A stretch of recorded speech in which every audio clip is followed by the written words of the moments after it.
Des médicaments plus abordables et plus accessibles. C'est le principe de la proposition de réforme de la législation sur les produits pharmaceutiques présentée mercredi par la Commission européenne. Il s'agit de créer, à travers ce plan, un marché unique médicamentaire pour réduire les disparités entre les États membres.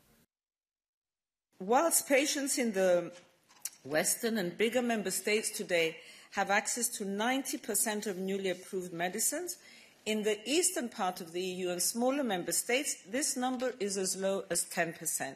And there are EU citizens who have to wait anywhere from 4 months to more than 2 to 3 years for these medicines.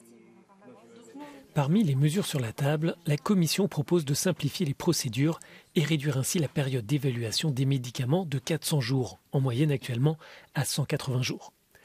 Les génériques devraient aussi pouvoir entrer plus facilement sur le marché et les produits innovants pourraient également bénéficier d'une exclusivité de 12 ans selon certaines conditions. La proposition la plus polémique concerne la recherche de nouveaux antibiotiques. La résistance aux antimicrobiens entraîne le décès chaque année de 35 000 personnes. L'institution envisage la création d'un bon d'exclusivité transférable. En contrepartie d'un effort de développement, une entreprise obtiendrait une extension d'1 an de son exclusivité sur un brevet dont elle dispose sur un autre médicament ou revendre ce titre à une autre entreprise.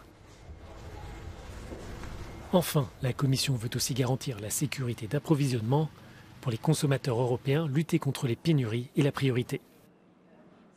Dans 9 cas sur 10 des médicaments en pénurie, il s'agit de médicaments prescrits. Donc ce n'est pas des médicaments confort que le consommateur achète en pharmacie, c'est des médicaments prescrits par un médecin parce qu'il avait un besoin thérapeutique. Et dans ces cas-là, presque la moitié des consommateurs, parce que nous avons fait des études et des sondages, a rencontré une difficulté en cas de pénurie. La Commission propose la mise en place d'alertes précoces de la part des entreprises en cas de pénurie.